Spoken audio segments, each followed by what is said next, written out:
Nitish Kumar's penchant for flip-flops and political U-turns have become the stuff of legends in Indian politics. But he is ably challenged by another leader down south, H.D. Kumaraswamy, from clinging on to the top post without the mandate to ideological backflips.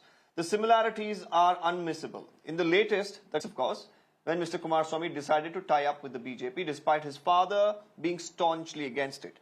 Now in 2018, H.D. Devegowda openly threatened to disown H.D. Kumaraswamy if he repeated 2006.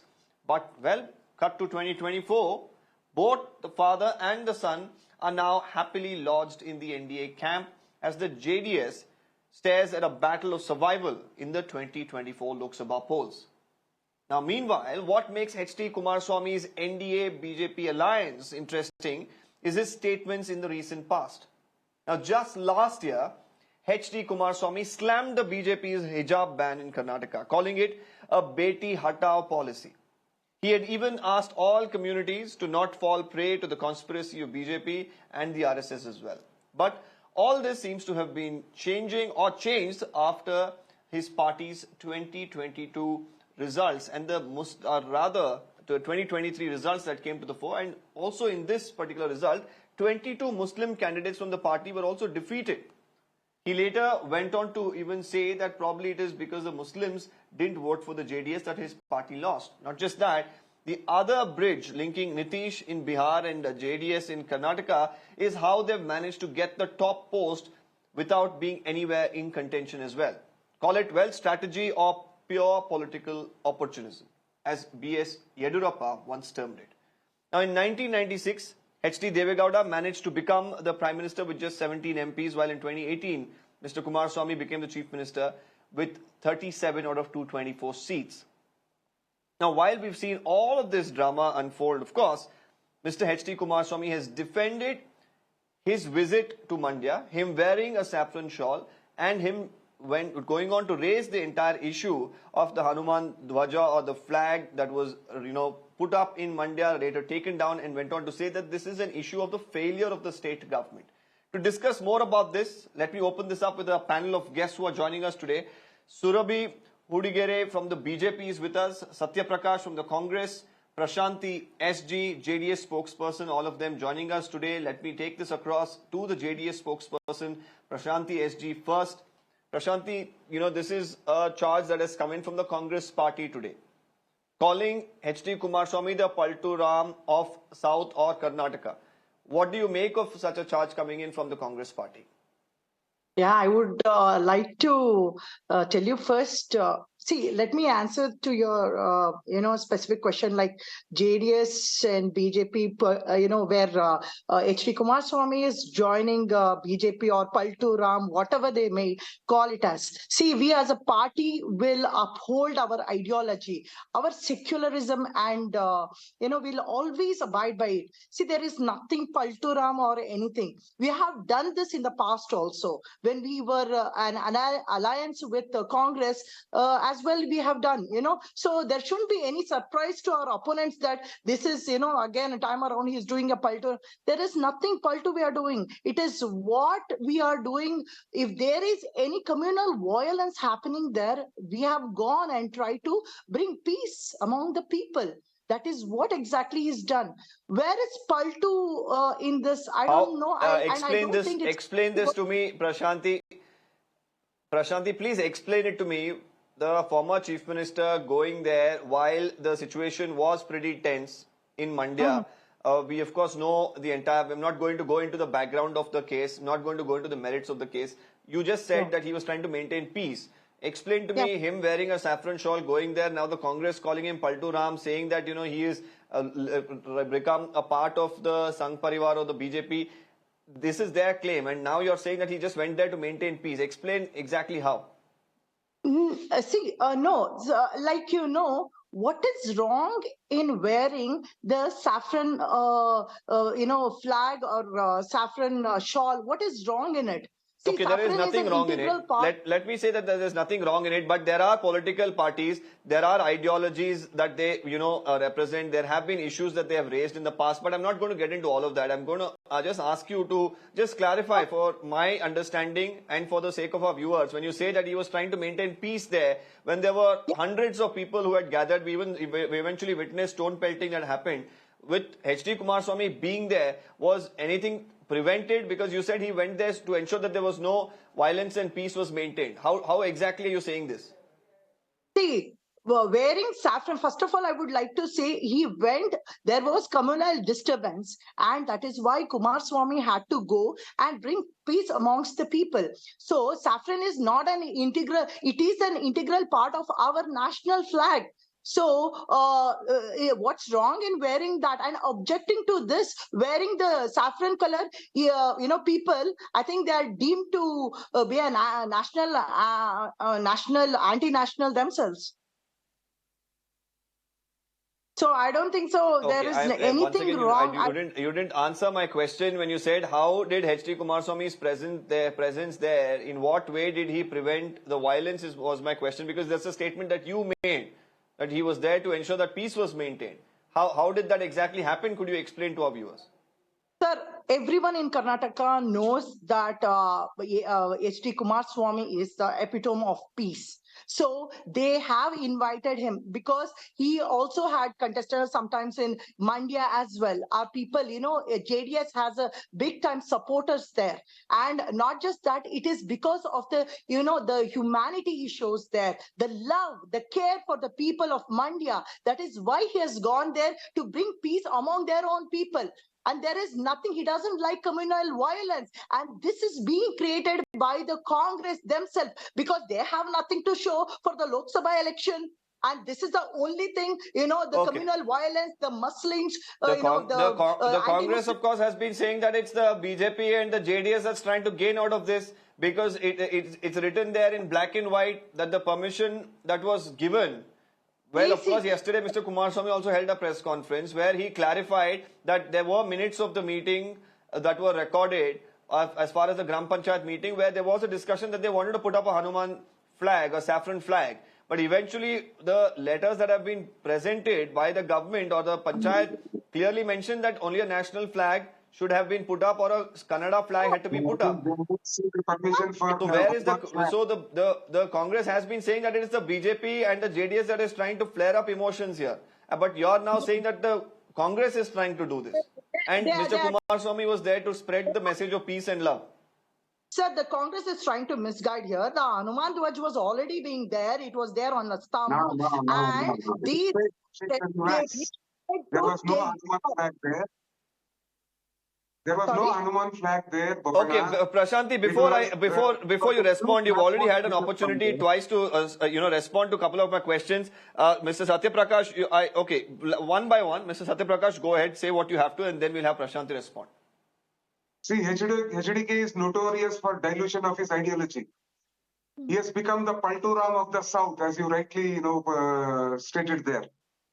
On numerous occasions, he has shed secular ideology. That was not me who stated it, Mr. Sathya Prakash. It was Congress Twitter handles that have put it up. Correct. And we are right in calling him the palturam of the South. Look at what he has done. Today, in 2004, he was with Congress. In 2006, he goes with BJP.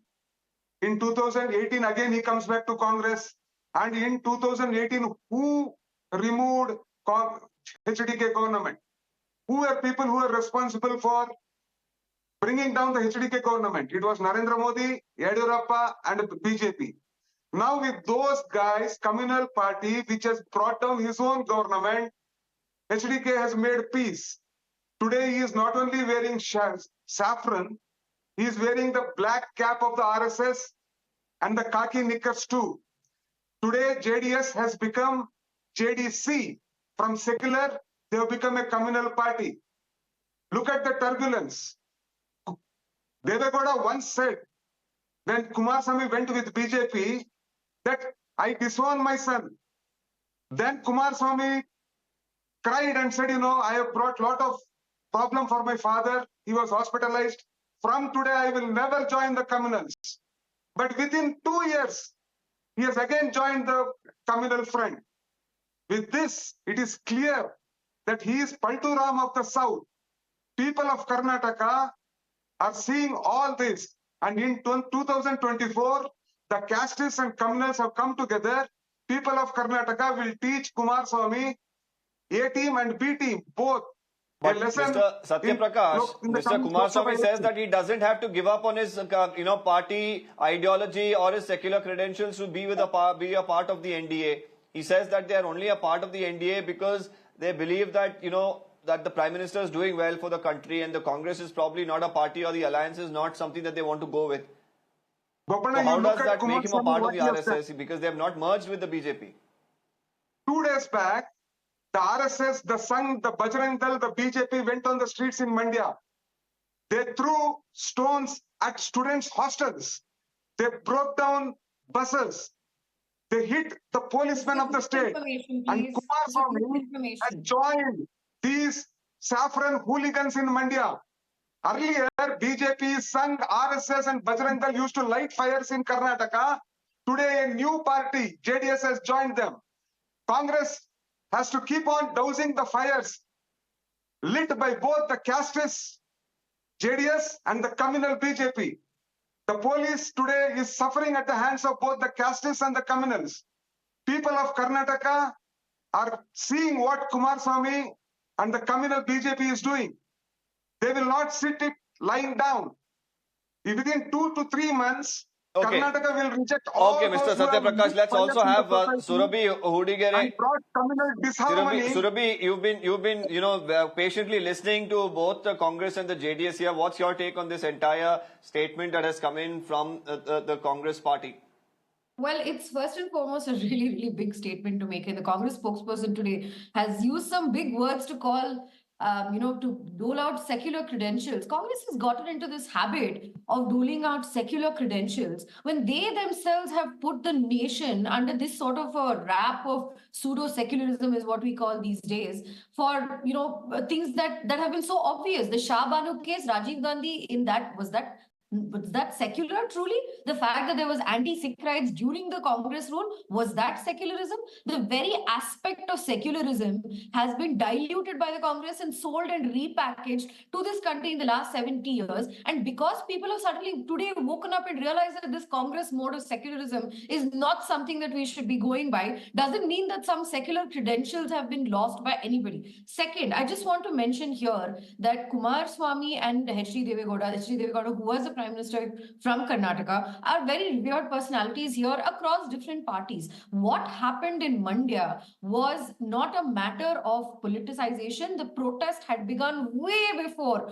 any political party got involved. H.D. Kumaraswamy is the stronghold, has always been Mandya, Mysore region. So they have been involved in this protest because of their local sort of affinity. But the protest always started with local people. I'd like to ask the Congress spokesperson here, who's saying that Congress government in Karnataka is dousing the fire of communalism.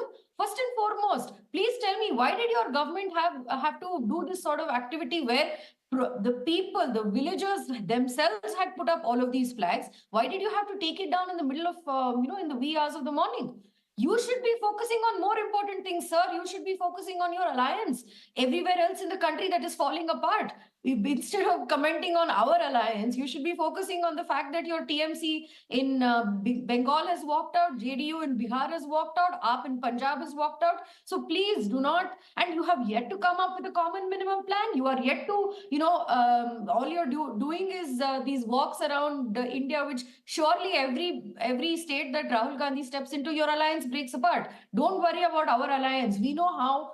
Let me just restate this. The Bharatiya Janata Party is very clear on its ideology. We don't need secular credential being rolled out to us from any other party or anybody else. The nation understands what BJP stands for, what the Prime Minister stands for, and anybody who wants to join us in this sort of civilizational revival and national resurgence is very welcome to do so. And it is not a matter of whether ideologies get compromised or not. It is a matter of how you vein through these differences, have conversations and come to an agreement on what is best for the future of the country.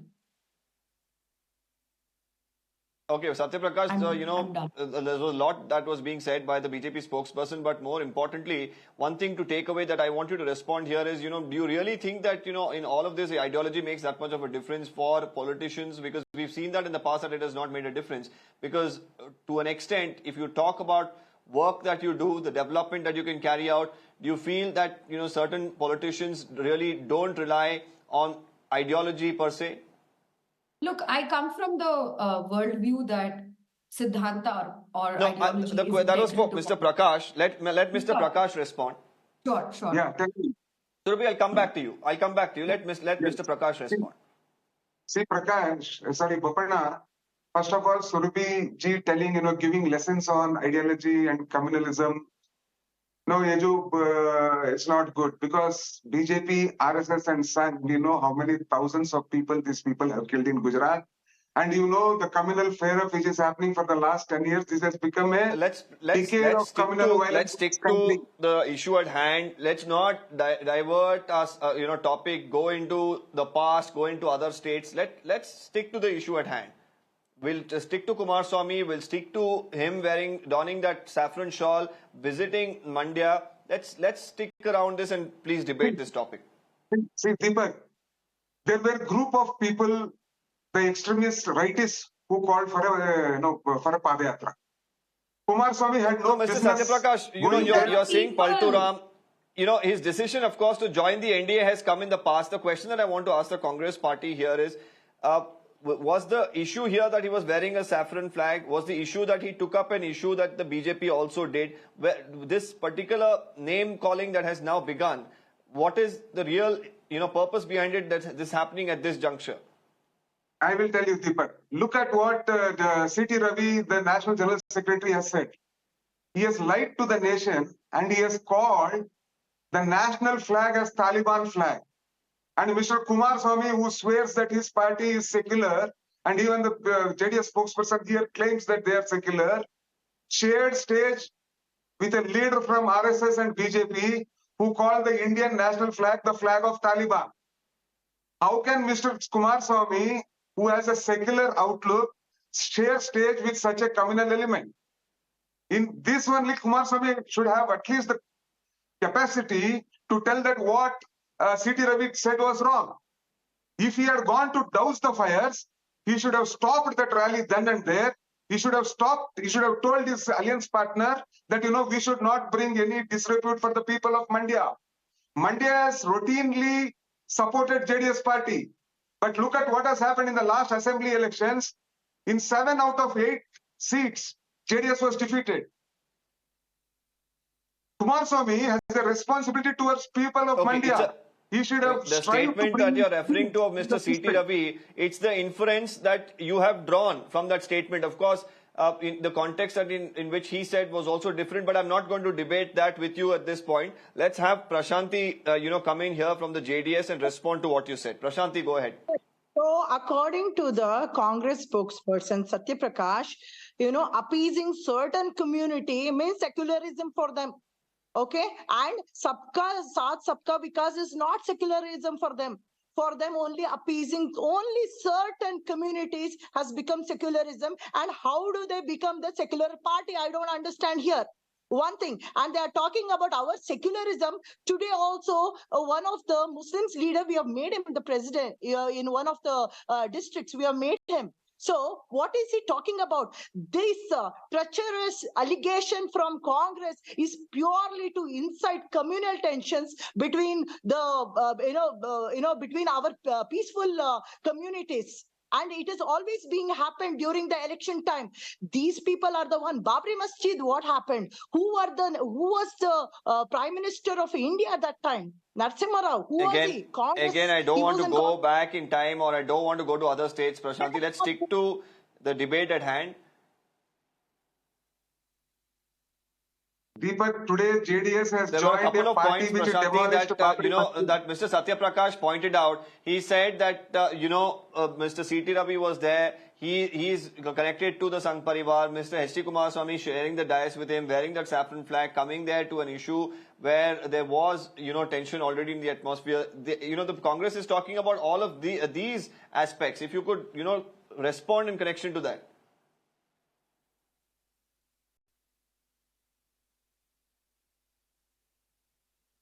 Prashanti?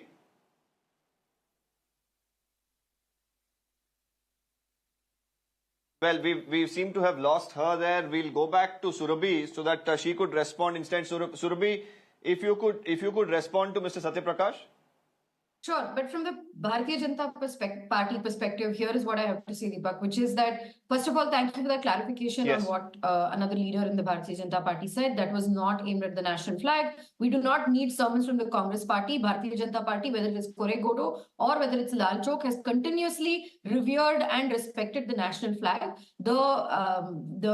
Even the villagers of Koregodo had put the national flag up, hoisted it on 26th, and the police were the ones who had removed it unceremoniously before a specific time, as supposed to be done as per the rules of the national flag. This has been raised by our state president B.Y. Vijendra as well. Now, to answer the Congress's question, right, there is no need to even within Karnataka, in Mandya, there is no need to go too far away into any politics. It is the people of Keregodu who went and fundraised. It was them who decided that they wanted to have a Hanuman Dwaja, and it was done opposite a temple to revere the Ram But Janmabhoomi overall, Pran Surabhi, Pratishtha. not delving too much into the Hanuman Dwaja aspect right, here and she's going right. back to the Congress's charge of calling Mr. H.D. Kumaraswamy Paltu, palturam. When you, of course, the BJP has, in its own capacity, has time and again slammed Mr. Kumaraswamy, said the same thing about him in the past as well. So this is not something new that the Congress party is saying. But of course, right now, things are convenient for the JDS and it is convenient for the BJP, and you've come together. It is an alliance of convenience. Look, if it were a situation where we were absolutely not able to bring in numbers either from Karnataka or anywhere else in the country, you would have called it a coalition of convenience. We have won 26, 25 seats by ourselves in the last election. There is no requirement here for any alliance of convenience. The Prime Minister has done work that exceeds any sort of work done by any other party in the last 9 years. The achievements speak for themselves. Yes, we have entered into an alliance here in Karnataka because we felt it was required to take on the Congress from this perspective and direction as well. And let me also make whether it was convenience for the BJP or not, Surabhi, I'm really out of time, so I'll have to conclude whether it was convenient for the BJP or not. But the the JDS has amply made it clear that it was survival for them. And it is not anything else that really brought them towards the BJP. But now, what has given ammunition to the Congress party is the fact that convenience or survival has even led to, the Janata Dal secular really taking up issues that generally would be taken up by the BJP. With that, of course, I'm thanking all our panelists. We'll try and debate this further on another day. Surabhi, Sathya Prakash and Prashanti, thanking you all. We're slipping into a quick break. The urban debate on the other side on Mirror Now. Don't go anywhere.